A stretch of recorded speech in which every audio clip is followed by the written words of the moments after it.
What's going on, everyone? Welcome to another episode 52. The greatest episode we've had so far. The greatest one that we've had up to this point. I just see little fat baby Bubba in the 52. I had the crop top before Zeke, but it was indirect. It's like a crop top if it just doesn't fit.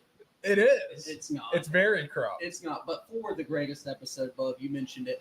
We have the greatest episode ever lined up. Mm-hmm. Greatest episode in store, episode 52 of the 7-4 Sports Show. We got Daryin Lewis in with us today. Hey, what's up, fellas? How are you guys? Oh, man, we're great. How are you doing? I'm great. Field manager for the Chillicothe Paints, and it feels like, Bub, it kind of feels like we made it. It feels like we're there. Yeah, we're in a way different setting this time. It is, and we talked a little bit about this, man. We talked about, first of all, kids' night. Tonight. Let's go ahead and get that out there. Yeah, kids' night at 6 p.m. tonight. Come and watch us play. Hey. We play one of the best teams in the league, too, so it should be good baseball. And a great team game, too. Oh, yeah. I love the Prospect League games. Yes. They keep it interesting. But your team game that you're playing tonight is the Pistol Shrimps. The Pistol Shrimps. Bud. Wait, the Pistol Shrimps? The Pistol Shrimps. Yeah.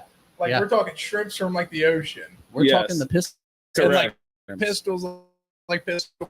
Yes, sir. And, I mean, they definitely have some pistols on the mound, man. They throw the ball really well, so they're really good on the mound. Yeah. So. Yeah, looking to kind of bounce back from last night. Yep. And we talked a little bit about things last night, but overall, man, pretty good year so far, leading your division that we talked a little bit about. Give us your look at kind of what the year's been from the eyes of the Paints field manager. So to speak. We've been swinging it really well. Offensively, probably the best offensive club I've ever been a part of. Yeah. We're leading the league in every offensive stat that we have. Right. So we score a lot of runs, but our defense and our pitching have been kind of shaky. Yeah. You know, all of our starters have really done well. It's just as soon as we get into the pen, it's a coin flip. You don't know what you're going to get, and that's something that as a coach I've been trying to iron out. You know, and progressively we've gotten better. It's just there's ups and downs in baseball. Yeah. You know, and one thing that if you can have everything firing on all cylinders, then that's when you start winning ball games consistently. So yeah. And you guys, for the most part, have been doing that throughout the year.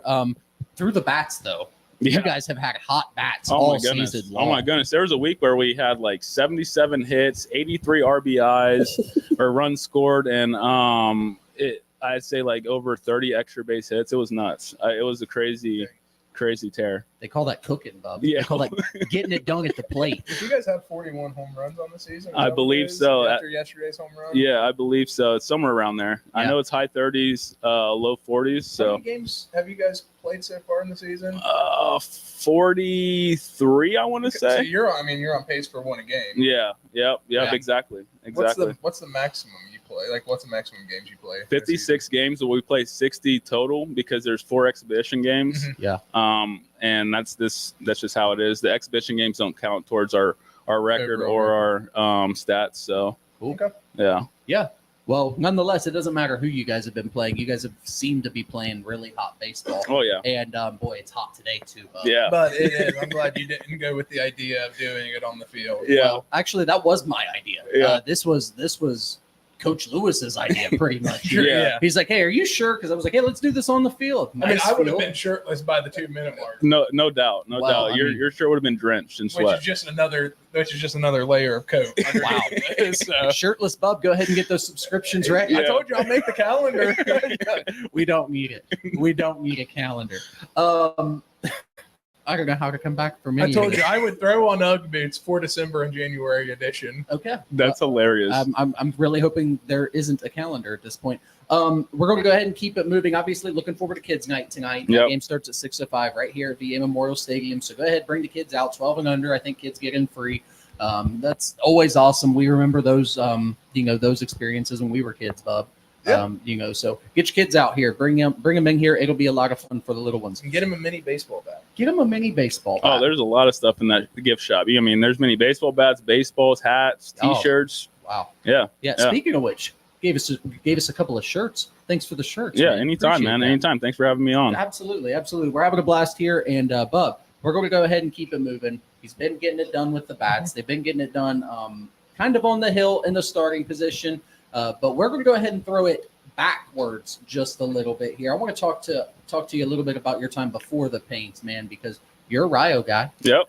Had a pretty successful career with the Red Storm. Yeah. And you primarily pitched, if I'm not mistaken, played some infield. So I was a utility guy. So Okay. I played. If I wasn't pitching, I was at third base. So I did it all, man. I did it all. Yeah. Okay. So we call that an X factor. we do. Yeah. That's a thing. That's definitely what it is. Okay. So a little bit of everything. This is now between Rio and here. You spent a little bit of time doing some other things. Yep. You experienced the real world for Absolutely. a little while. Absolutely. You decided, hey, I got to figure out something else. I got to get back into baseball. Give me that story, man. 'Cause I think Okay. that's cool. So after I graduated Rio, I went to a trucking company. I was a manager there for 4 years, and like you said, I wasn't happy. You know, I had to find something else that would give me the purpose I was looking for. Satisfaction. You know? Exactly. And once I realized that, one of my friends from high school, she hit me up. She was coaching at Ohio Christian University. Yeah. And she was like, "Hey, D, you want to come help me be an assistant?" And me being me, I mean, I've been in the adult world for 4 years, making good money, you know, have an apartment, bills, you know, I'm adulting, you know. Yeah, you're doing all the things. Yeah. And I was like, I don't know, how much is the pay? And she was like, see, that's the thing. You'll make $5,000 to come be my assistant. I'm like, yeah, I don't know if I can make that work. It's like 5,000. I make that in like a month at the job I'm at right now. So like, it's just like, big time commitment. Yeah. And I took it. Yeah. Okay. So what forced me to kind of step out of that was I got baptized, you know. I got into my faith, and that's something that I've always believed in God. Yeah. But I never like took it very serious, you know. And then I started going to church and stuff, and there's just something hit me. I'm like, I want to get baptized. I've never been baptized, and when I came out of that water, something in me just changed. You know, I think that's what kind of started like pushing me towards finding my purpose in life. Yeah. And I started going back to my everyday job, and I couldn't find that purpose, you know. And it wasn't about the money. It wasn't about the longevity of the job. I was just trying to change the world and the people around me. Right. And it just wasn't happening. So I took that job at OCU. You know, she bugged me for like 6 months, and I kept ghosting her and not hitting her up. And she gave me like an ultimatum. She was like, "Hey, you got until the end of the week to tell me if you're going to take this job." Yeah. And I was like, you know what? And I had a bad day at work that day too. And I was like, you know what? That's the one. Yeah. That's what set it all off. Yeah. That's what does it. I was like, forget this job. I'm taking this coaching job. And one thing led to another, and I ended up being her assistant for, I think she was there for 2 months, and then she took a different job. So, and I became the head coach at OCU for softball. Yeah. So and we talked a little bit about that. I personally, I think you made the most of that experience as well. You ended up notching a coach of the year title in 2021-22. Yeah. So talk to me about that group and that experience and what that award meant to you at that time, man. Yeah. So Jackie, which is she was the coach that got me onto OCU, Jackie Huff. She did a great job at recruiting. She really took pride in the recruiting process, and she was really trying to change the program and turn it around. And she got the girls there, you know. And when I got there originally, like I'd never coached softball. I knew the basic like concept of softball. It's the same as baseball, but there's rules that are different, you know. So I didn't know anything about the rules of softball. And the group of girls when I got there originally, like they were excited to have a coach that had been a part of a winning season and won championships, and they were excited to like get the knowledge that I had from that aspect of the sport. And when she left, I didn't know what to do, you know, and I just started just winging it every day. It was just, I didn't know what I was doing, you know, and I was learning through it, but it was just, the group of girls that I had was they bought into anything I said. You know, they were very coachable girls, and I think that is part. I credit all of my success there from that. Like it's them that did that, not me. You know, and it was God too. You know, like He was on my side, and that's what kind of verified this is what I'm supposed to be doing. You know, so for sure. Absolutely. And you give credit to the two best things I think you can Mm-hmm. as a coach, which is give credit to God, give credit to your team. Yes. Because that without teams, without players, Exactly. none of us are any of it.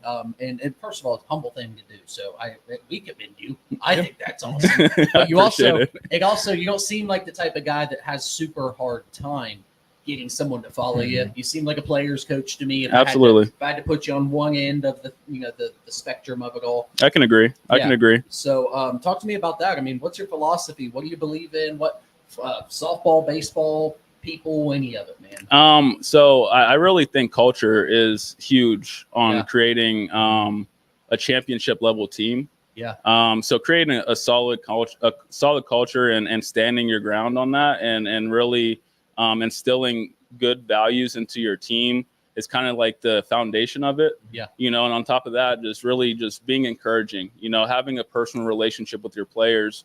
I think that's kind of what made these girls buy into my philosophy. And it wasn't like I was teaching them some crazy, like otherworldly type stuff. I was just keeping it simple, focusing on fundamentals every day, focusing on showing up on time and doing the right things every day. Right. And the thing is like they used to make fun of me because we would literally we'd have a 1 hour warm up. What's up, man? Yeah, what's up? What's up, Bemis? Bemis. Alex Bemis. Alex Bemis. Yeah, he was hitter of the week a few weeks ago. You got a nickname? Alex. Yeah, What's the nickname? I call him Beamer, but I don't know what's Green your Beam. All right. What's your nickname, bud? Definitely got the forearms. Beam. All right. There you go. All right, bud. Well, thanks for joining us. Yeah. Hey, you're gonna see a few more players trickling in. So That's all good. Sorry if we get distracted, guys. Yeah, it will happen. I will say hello to everybody. Yeah, there's another one. Oh. Yeah. It's so funny. Trav, we need to be recording these reactions. These are great. All right. Well, let's get right back to it. So again, crediting your team, your players, all of those things. So doing the fundamental part of thing was something like every single day for an hour, we would be just doing basic tee work, soft toss, and they're like, dude, like, are we going to do something else? I'm like, no, we're not. We're not. And then I really took pride in the defensive part of things. Because I knew that if we could play good defense and have good offense behind it, then it takes a lot of pressure off the pitching staff. And that's for softball and baseball. Yeah. So, I mean, we would do 21 outs at least 2 or 3 times a week. And I would make it fun, making practices enjoyable. I mean, obviously the first hour became something that they didn't really enjoy, but they took pride in it. Like I didn't care if they enjoyed that part of it because it's so important that it needs to be done. Those things matter. The little things matter. But when it came to actual practicing, I try to make it as enjoyable as possible. I want them to come back and want to be there, make it seem like it's a job or it's a have to, it's a want to, So I think that's my biggest aspect of coaching. If you can do that and you can make a personal relationship with your players, you can get them to do whatever you ask them to do. So I'm going to kind of mock. That was awesome. That was a great response. I would play baseball for Daryin Lewis any day. If I appreciate that. Game. What I got from all of that, though, at the end of the day, was you care about your players. Yes. And baseball hasn't changed. No reason for us to change. Nope. Until they stop pitching it from this distance, until they stop. Ultimately, absolutely, you're just playing the game until you can throw the ball back when the pitcher hits you, and trying to enjoy it. Yes. So, bottom line and all that sounds like you just want to spread the same passion you have for exactly, anyone else. Exactly. And that's half of it right there, man. Yeah. So yeah. Passion will take you further than talent, I think. I agree. I know you're back at Rio now. Yep. You're wrapping up your masters. Yep. One more year. That's awesome. Yeah. So I won't give you an early congratulations. I'll make sure we have to join. You have to join. I'll be back. Between now. I'll be back. But talk to me about what you got going on there. You're down there with the baseball squad. Yep. So a little bit after OCU, after my time ended there, I went back into the real world. I actually started my own contracting business, and I was doing small like household jobs, like handyman type stuff. And I was getting by with that, but I still give lessons, and I was working 2 jobs at the time. And then my passion now is golf, guys. Like I'm a huge golf guy, man.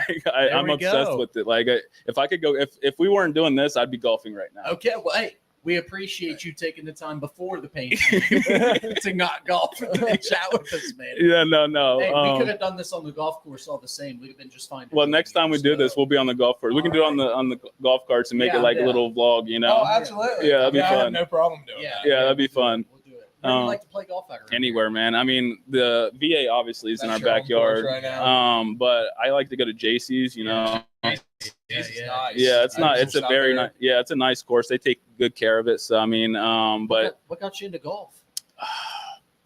honestly, I can't remember what got me into it. I think, well, my grandpa, whenever I was growing up, he was always a huge like golf fanatic. I mean, we'd go to his house and he'd have like laundry baskets full of golf balls that he fished out of ponds. Like that's his hobby. Like he was out there. It was probably because he hit his ball in the water and he's like, you know what? There's a ball. There's a ball. I'm gonna go get all these. You know. So I think he kind of instilled that into me. And then I think the first time I truly golfed was like a year after I graduated Rio. So I'm a newer golfer. You know, I didn't golf my whole life or anything like that. But yeah, and once I hit my first birdie, I'm like, okay, it's like, it's addicting. like, it is like, it's like hitting some crack or something. I don't smoke crack, guys. I promise. Hey, we don't hit birdies, so no sweat. No sweat. I actually have hit a bird. Have you? Oh, an actual bird. An actual bird every Yeah, day. you got, I make got no the mistake picture. about it, though. We've never birdied. No, God, it's been No, but that's what kind of got me into it. That's cool. So, so just the one golf shot that gets you going back, Yep, and then the one good absolutely. hole, and Yeah. the one good round. it's kind of like gambling. That's a better comparison. okay, You know, don't do crack. do not smoke crack or gamble. Don't do that either. I like to sell it as you can drink beer and play the sport. Yeah. And you drive a little mini car. So Yeah. It's so cool. Yeah. So just so you know, we have a segment of our show called.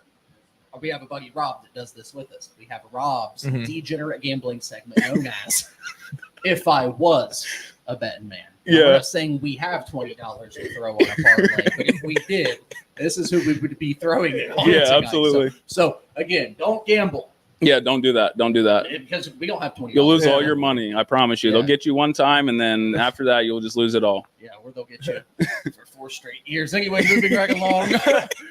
We're going to keep it. We're going to keep it going here. So time at Rio has been pretty good. Yeah, to you, yeah. man. So after that, I after the OCU, I took a break, started my business. I worked at a golf course, which that's what kind of led me to telling you guys I golf a little bit. I worked at a golf course for a summer, and which one? New Albany Country Club, which is in Columbus. I mean, beautiful course. It was, I can imagine. Yeah, it was. It's a private course. It was designed by Jack Nicklaus.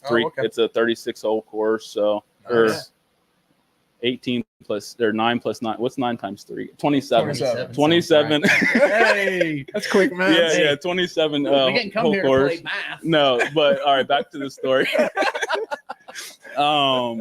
You're working at a golf course. Yeah. And Coach Warnemont, the head baseball coach, hit me up and he was like, "Hey, D, do you want to come help me coach?" And I'm like, once again, I'm like, "How much is the pay, man? Like, I'm not doing this again for pennies on the dollar. I have bills and responsibilities that I have to uphold." And he was like, "See, that's the thing. I can't pay you." He was like, "But I can get you your master's for free." I'm like, "Let me think about it, man." You know, and I had to do the same thing. Man. Yeah, I did. I had to think about it, and it took me about a month. And once again, he gave me an ultimatum, like, "Hey, you got till this time to tell me you're going to take the job." And I was given lessons every single night till like 10 o'clock. I'd be working my personal business. I'd go work at the golf course and I give lessons, you know, and I was working basically 3 jobs. And I was like, man, like this is a lot, you know, and I miss the coaching environment, like as a team, the team environment. And I was like, you know what? I'll take it. I talked it over with my girlfriend. She was cool with it. Sorry. We got another one. Cole Riley. This guy's got biceps. What'd you do? Leave the gym? Yeah. That's all he does, man. What's up? It's a little Panda Express. Yeah, there we go. The orange chicken. Okay. I don't like that. Hey, take the over on the paints, baby. Over in the paints tonight. He's got his Panda Express. Let's do it. That's funny. Pistol shrimps don't stay. We're eating pistol shrimps today. Yes. That's a good. I'm gonna use that today. I'm gonna use that. That's some motivation. Yeah, we eat you with chopsticks. Pistol shrimps. It's like a shotgun eels or something. The sniper sharks. There you go. I got right. We have some weird names in this league, like the Thrill Billies. The Thrill Billies. Yeah. Thrill Billies. And their mascot's a rabbit riding a motorcycle. I mean, it's kind of cool. Yeah, I mean, it's a good concept. Yeah. I mean, it keeps the fans coming back, right? I would. There's nothing cooler than a baseball game. Yeah, I mean, sign me up for all of it. Yeah. Anyway, But yeah. So every time we get interrupted by a player, it will continue to happen. Yeah, we apologize. I apologize. I'm sorry. I told these guys too. I gave them really forewarning, like, hey, I'm doing a podcast, so just make sure you're quiet. But it seems like we're just He's the one that's not quiet. I'm the one instigating. Yeah. It's like, I don't mind. It's like Hugh the Conor McGregor. It's I'd all like to good. apologize to absolutely. That's my thing. Okay, we're going to keep it moving though. Yeah, so I took the job at Rio, and now I'm there. I'm getting my master's. I finished my first year. Education. Yes, it's coaching and leadership, but Okay. it's an education major. Yep. And last year wasn't the greatest year for Rio. I'll be honest with you guys. We couldn't get it done. We were struggling on the mound. We swung it decent, you know. Defense was good. Wasn't great, was good. Yeah. But now we're on the rebuilding process, you know, and it comes down to the culture that we want to instill into our program, and that's what we're kind of focusing on this year. So that's the focus going forward. Yep. Just starting kind of that rebuild process. Yep. Instilling that culture. Yep. Group. Yep. And I mean, after I left, so when I got there, I don't know if you were there at the time, Eric, but I got there in 2013. Yeah. So I was there in 2013, and the seniors, when I was a freshman, man, they were intimidating, you know, and they held you accountable. Accountability was such a big thing in our program. Like if a freshman screwed up, if a sophomore, junior, even if a senior screwed up, it's everything. Everybody was holding each other accountable, and that kind of started whenever I first got there. And me and my freshman class, we kind of carried that through until 2017, and we kind of mentored people, you know, and got people going, and I think that's why we won 2 championships in 2015 and 2016 conference championships. We made it the furthest Rio's ever made it in 2015. So, and from there we were just hungry for championships. We wanted to do a three-peat. My senior year, it didn't happen. So my senior year, I got first team as a third baseman, first team as a pitcher, and I got pitcher of the year. So I'm like standing in the award ceremony. I ran out of hands to hold my awards. That's what's up. Yeah, you know, so Getting it done, but dude. my ego got in the way, and I was a starting pitcher right after. Like the award ceremony was right before the game, and I started right after that. And so I'm thinking I'm hot shit, you know. Yeah. And I mean, I strike out the first 2 batters. I don't even know if they were strikeouts. I got the first 2 batters out, and then we had like a catcher that hadn't caught his whole life. But our catcher, Dylan Shockley, plays for the Pirates right now. He got hurt that year, and so we just threw some random dude with a good bat back there, and so I strike out the side, or I strike the last batter out, and he drops it, dude, and I blow up. You know, I blow up on him in front of. I mean, there's hundreds of people, not thousands, but there's hundreds. His family's there, and I look back on that. I'm like, dude, that was a terrible way to handle that situation. You know, because after that, they just start peppering singles all over the place. I think they scored like 7 runs in the first inning. And I'm like, I just got pitcher of the year, and I look like an idiot now, you know, and I made him look like an idiot, and it just wasn't good vibes at all. So that's one thing I really regret doing. And taught you something. It did, and I tell a lot of my players about that story. So it's good that you don't run from. You know, let's call it what it is. It's a mistake. Right? You learn from it. You don't run from it. I love it. I love that you're willing to tell that on the air. And bring that to us, man, because that is what it is. It's tough. But take it with you. That's all I can do, man. Can't dwell on it. You know, just learn from it. That's it. So rest of the summer here, we got the Pistol Shrimps tonight.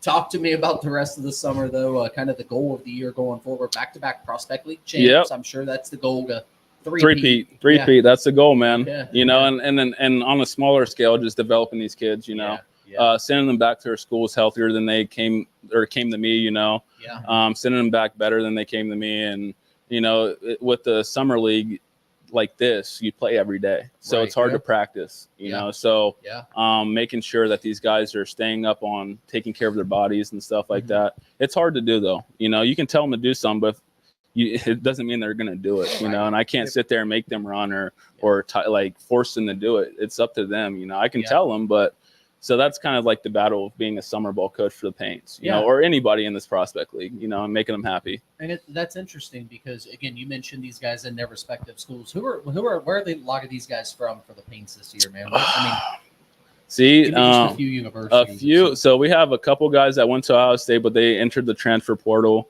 Okay. We have one of our best pitchers is from, I think it's Southern Illinois University. I can't remember. Okay. We have some Denison guys, which is a D3 out by Lancaster, Granville, I think it's in. We have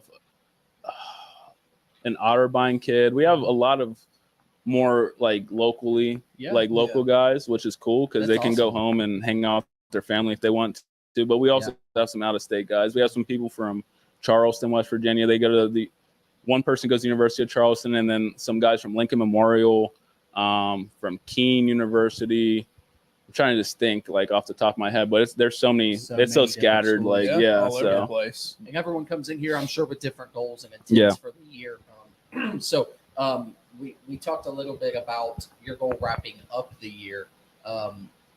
How much tougher, and you also talked about the line between performing and practicing. Mhm. How much do you balance that line? How tough is it for you to balance we got to perform today versus we got to practice today and vice versa? Yeah, so practice isn't something that is an everyday thing. It's something that if they want practice, if they want to get extra work, and they need to come to me for. You know, I'm not going to sit here and hound them like, hey, we're because rest is also important. Yep, you know, absolutely. when you play every single day, I want them to rest more than anything because it's mentally draining, it's physically draining to play every single day. But there's also a rotation that I go by, like 3 days on, 2 days off, or 4 days on, 3 days off. Or I mean, with some of my better players, the guys that are producing for me, they kind of get the crappy end of the stick. You know, they're playing 5 to 6 days out of the week because I need them to.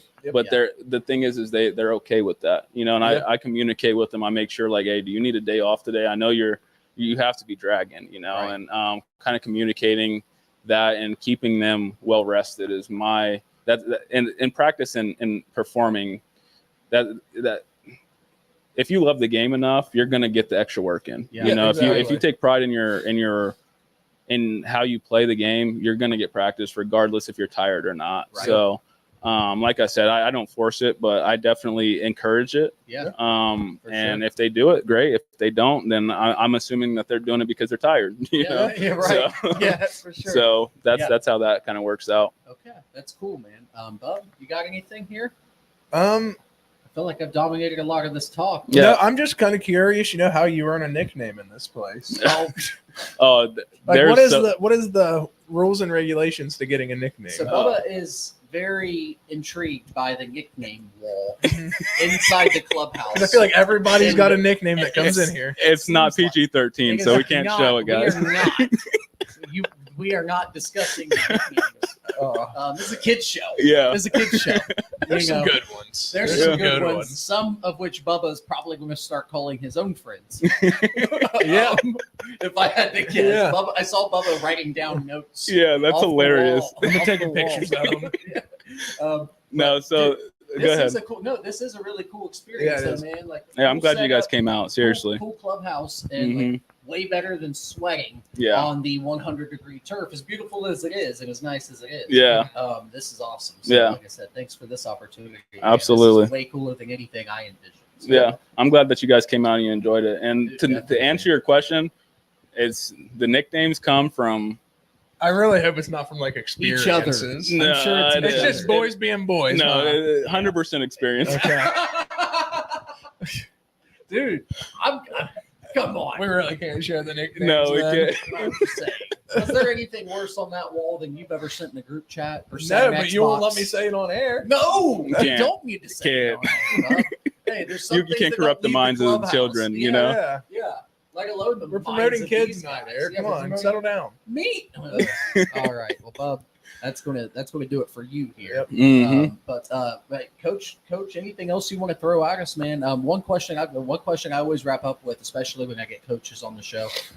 Any advice for a young athlete? Baseball, softball? Know what you want to do with your life, because when it's all said and done, baseball, softball, basketball, football, that's only temporary. In the coaching world, you can continue to be a part of the sport, but don't make the sport your identity. And if you're looking for a school, make sure the school's the right fit. You don't want to go to a school where you don't fit in. It's just going to make your college experience worse. Right. Not worse. It's just not going to be enjoyable. Yeah. And that you go to college, enjoy your time, get your degree, and leave with a well-rounded mind. And that's the goal of college. Even if it does take you 8 years. Yeah. It'll happen, man. It'll happen, but it'll be all worth it. And college is for some people, college isn't for other people. So I'm not going to sit here and say, go to college, because you can be successful either way. So yeah, definitely. You can play good ball either way. Absolutely. Sounds like it anyway. Absolutely. Well, Daryin Lewis, man, again, big time baseball, softball guy. We appreciate you taking the time. Yeah, thank you. Thank you very much. Like I said, I asked you a question. Is there anything you want to throw into all this? You good? No, I'm good, man. I'm good. All right. Come support the Paints this summer. Do it. Playoffs start August 1st. We need everybody here. So August 1st. You guys got a free hot dog night anytime soon? We had Diamond Dog Night last week. That doesn't help me. I can't go dig in the dumpster now. Yeah, you probably could find at least 1,000 hot dogs somewhere because there's guys carrying duffel bags out of here full of hot dogs. I'm like, that would have been him. Dude. Yeah, I would have, man. I would have. Diamond Dog. Thirsty Thursdays, though. I think it's $2 beers. $2. You $2 a incorporate beer. Diamond Dog and $2 Thirsty Thursday. I think they're pints. Yeah, they're 16 pints. ounce beers. Dang. Yeah. We'll have to come out for a Thursday too. Yeah, might as well. All right. Well, it's good night tonight. Getting out here. The Paints are taking on the Pistol Shrimps again. Yes, sir. At VA Memorial Stadium again. Coach Daryin Lewis, the Paints manager, joining us. Thank you again, Coach. We appreciate it. And that's going to do it for us here. A couple of upcoming events here on the 740 Sports Show, though.